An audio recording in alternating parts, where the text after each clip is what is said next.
கர்த்தருடைய பரிசுத்த நாமம் மகிழப்படுவதாக. இதோ இந்த பரிசுத்த ஓய்வு நாளிலே பரிசுத்த அலங்காரத்துடனே பரிசுத்தரை தொழுது ஓடுகிற அனைவருக்கும் என் வாழ்த்தலை கூறிக்கொள்கிறேன். இந்த வேளையிலே தேவன் நம்மோடு பேசுகிற ஒரு கண்டித்து உணர்த்துகிற ஒரு நற்செய்தி, அவர் வார்த்தையிலேயே நிலைத்திருக்கிறவர்கள், அவரோடு வாசம் பண்ணுகிறவர்கள், அவர் வார்த்தையில் நிலைத்து இருக்காதவர்கள், அவருடைய சமூகத்தை விட்டு வழி விலகி போகிறவர்கள், அவர்களை தேவன் சொல்லுகிறார், நீங்கள் உங்கள் பாவங்களிலே நீங்கள் சாவீர்கள்,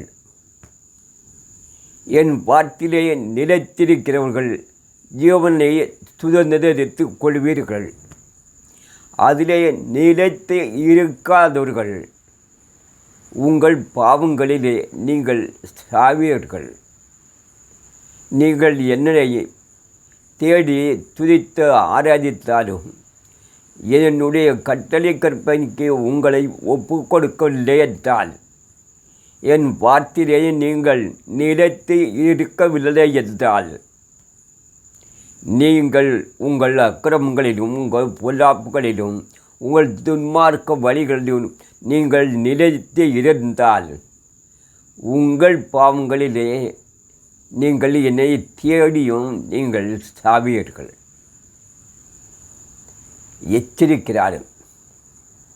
என் அன்பு சொந்தங்களே, நமக்காக நம் பாவங்களை சுமந்து தீர்த்த நம் வாசற்படியிலே வந்து கதவை தட்டி நமக்காக கல்வாரியிலே ஜீவனை கொடுத்த தேவன் அந்த அழிவிலே இருந்து நம்மை நாம் மீட்டுக்கொள்வதற்கு நமக்கு கொடுத்த அந்த கட்டளை கற்பனையை நிலைத்து நின்றால் நாம் அவரோடு சஞ்சரிக்கலாம், அவரோடு உலாவலாம், அவரோடு மகிழ்ந்து கழிவுறலாம்.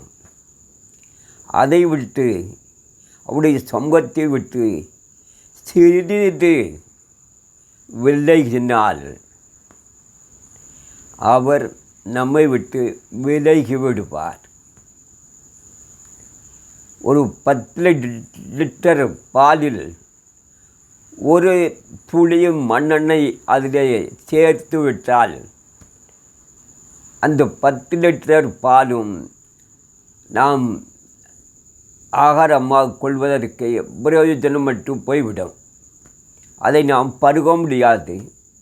அதே போல் நம்முடைய வாழ்க்கை தேவனுக்கு முன்பாக உண்மையும் உத்தமமாக அவருடைய சத்தியத்திலே நாம் நிலைத்திருக்காமல் அவரை துதித்து ஆராதித்து பலிபீடத்திலே கடந்து சென்று காணிக்கையை செலுத்தியும் பிரயோஜனம் இல்லை. நீங்கள் உங்கள் மீறுதலினால் உங்கள் அக்கிரமங்களினால் என் வார்த்தை கீழ்ப்படியாமல் உங்கள் சுய புத்தியை சார்ந்து நீங்கள் நடந்து கொண்டு இருக்கிறபடியானால் உங்கள் பாவங்களிலே நீங்கள் சாவீர்கள். இதை நான் சொல்லலை, நம்ம தொழுது கொள்கிற தேவன் இந்த பரிசுத்த நாளிலே பள்ளிவிடத்திலே போய் ஆராதித்து எங்களை ஆசிர்வதித்து முறையிடுகிற அந்த தேவன் சொல்லுகிறார், நீங்கள் உங்கள் அக்கிரமங்களிலே உங்கள் பாவங்களிலே என்னை தேடியும் கண்டடையாமல் நீங்கள் சாவீர்கள். நாம் நம்மை சுய பரிசோதனை பண்ணி தேவனுக்கு முழுமையாக ஒப்பு கொடுப்போம். இதோ நம்மத்திலே அவர் பேசுகிற வார்த்தையானது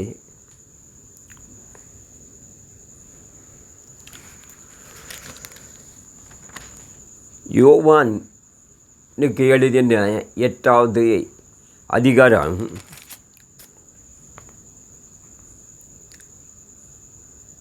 21வது 20வது வசனத்தில் இருந்து வாசிக்கிறேன். தேவாலயத்தில் இயேசு உபதேசம் பண்ணுகிற போது தர்மப்பட்டு இருக்கும் இடத்திலே இந்த வசனங்களை சொன்னார். அவருடைய வேலையின் வராதபடியினால் ஒருவனும் அவரை பிடிக்கவில்லை. இயேசு மறுபடியும் அவர்களையும் நோக்கி, நான் போகிறேன், நீங்கள் என்னை தேடி உங்கள் பாவங்களிலே சாவீர்கள். நான் போகிற இடத்துக்கு வர உங்களால் கூடாது என்றார். அப்பொழுது யூதர்கள், நான் போகிற இடத்துக்கு வர உங்களால் கூடாது என்கிறானே, தன்னைத்தான் கொலை செய்து கொள்வானே என்று பேசிக்கொண்டார்கள். அவர்களை நோக்கி, நீங்கள் தாழ்விலிருந்து உண்டானவர்கள், நான் உயர்விலிருந்து உண்டானவன்.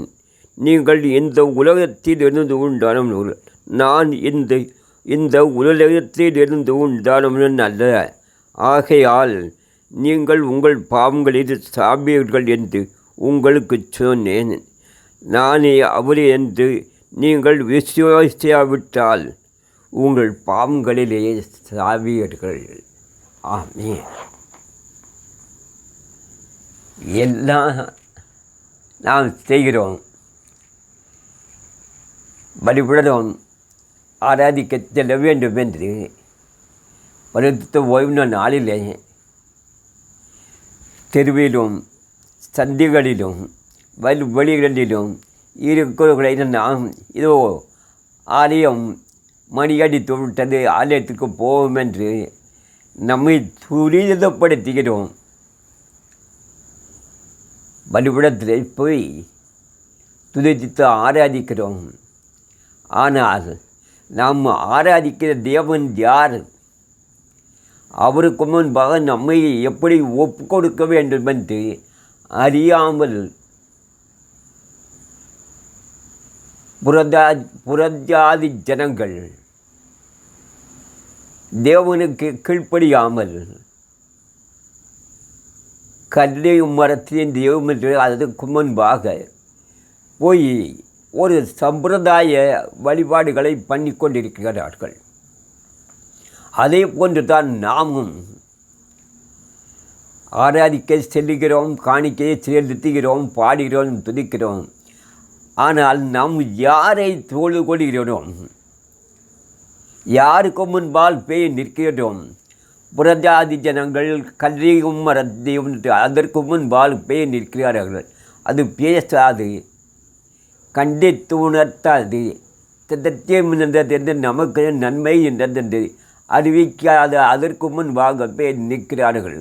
நாமோ நம்மோடு பேசுகிற தேவன், நம்ம ஆலோசனை கொடுக்கிற தேவன், புத்தியை போதிக்கிற தேவன் ஆகிய ஞான கண்மலை அவருக்கு முன்பாக போய் நின்று அவருடைய வார்த்தையை ஏற்றுக்கொண்டு நடக்கிறோமா? நம்மை அழைத்த தேவன் அல்லவா? நம்மை பரிசுத்தப்படுத்தின தேவன் அல்லவா? நம் தேவை என்னதென்றதை நாம் நினைப்பதற்கும் வேண்டுவதற்கும் முன்பாக நம்மை நினைவு கூர்ந்து அவங்களை நிறைவேற்றுகிற தேவன் அல்லவா? நம்மளை இம்மட்டும் நடத்தினார், இனிமேலும் நடத்துவார். முடிவரை இருந்தும் அவர் பாதத்திலே நாம் அமர்ந்து நீதியை செய்து இரக்கத்தை சிநேகித்து மனத்தாழ்மையை அவரை ஏற்றுக்கொள்ள வேண்டும் என்று நம்மை ஒப்பு கொடுக்கிறோமா என்றால், வழிவிலகி போகிறபடி என்னால் நான் போகிறேன், இவ்வளவு நாள் உங்கள் கூட இருந்தேன், உங்கள் கூட சந்தித்து உலலாவினேன், நீங்கள் என்னை இன்னார் என்று அறிந்து கொள்ளாதபடி என்னால் நான் போகிறேன். நீங்கள் நான் போன பிறகு என்னை தேடி உங்கள் பாவங்களிலே சாவீர்கள்.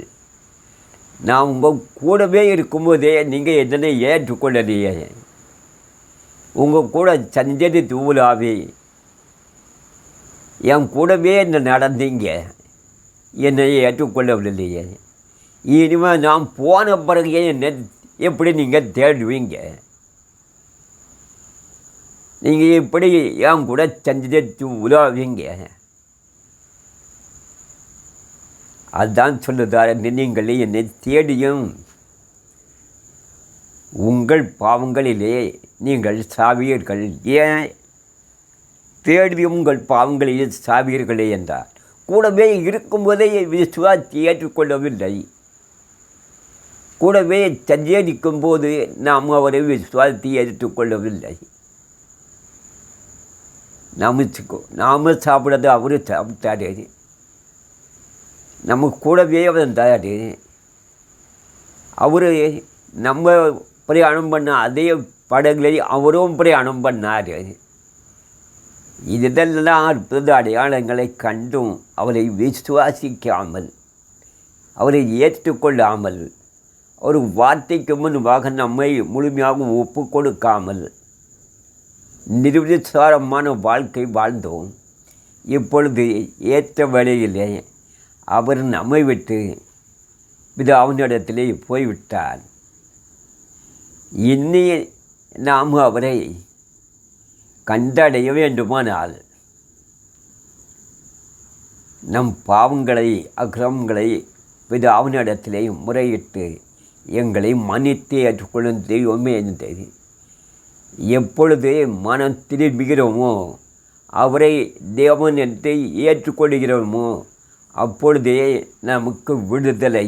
இல்லாத பட்சம் நீங்கள் என்னை தேடியும் ஏற்றுக்கொள்ளாத பட்சம் எனக்கு முன்பாக முழங்கால்களை முடங்கியும் என் கட்டளை கற்பனைக்கு நீங்கள் பயந்தது நடுங்காமல் என்னது தேடியும் நீங்கள் என்னை கண்டடையாமல் உங்கள் பாவங்களிலே நீங்கள் சாவீர்கள். இதோ நான் போகிறேன், நீங்கள் என்னை தேடி என்னை நீங்கள் காண முடியாது, கண்டுகொள்ள முடியாது. ஏனென்றால் நான் உங்களோடு இருக்கும்போதே நீங்கள் என்னை யார் என்று கண்டுகொள்ளாமல் விசுவாசத்தின் சத்தத்துக்கு செவி கொடுக்காமல் போனபடியினால் உங்கள் கண்களுக்கு முன்பாக நான் சஞ்சரித்து உலாவும் போது என்னை இன்னார் என்றது நீங்கள் அறிந்து கொள்ளாமல் போனபடியினால் நான் போகிறேன். இனி நீங்கள் என்னை தேடியும் நீங்கள் என்னை காணாமல் உங்கள் பாவங்களிலே சாவீர்கள். என் சொந்தங்களே, இனிமே அதாவது அவர் 7 விசை அல்ல, 7 விசை நம்மை மன்னிக்கிற தேவனாய் இருக்கிறபடியினால் மனம் திரும்பி அவருக்கு ஒப்பு கொடுப்போம். இதோ காலம் பொல்லாததாக மாறிவிட்டது. இந்த தேசம் பிசாசின் கையிலே ஒப்பு கொடுக்கப்பட்டு விட்டது. எப்பொழுது நம்மை விழுங்கலாமோ என்று இதோ பிசாசானவன் பலவிதமான வழிகளிலே நம்மளை சுற்றி அவன் வலைகளை விரித்து கொண்டிருக்கிறான். இந்த படுகுழியிலே, இந்த பாதாளத்திலே நாம் வீழ்ந்து விடாமல் அந்த அனுகூலமான தேவனிடத்தில், அந்த சர்வ நம்முடைய தேவனிடத்தில் நம்மை முழுமையாக ஒப்பு கொடுத்து இந்த தேசத்தின் பேயாளின் மகனிடத்தில் இருந்து விடுதலை பெற்றுக்கொள்ள ஒவ்வொருவரும் உண்மையோடும் ஆவியோடும் அவர் வார்த்தை கீழ்ப்படியும் சத்தியத்தை கைக்கொள்ளும். சத்தியம் நம்மளை விடுதலை ஆக்கும். ஆமேன், ஆமேன்.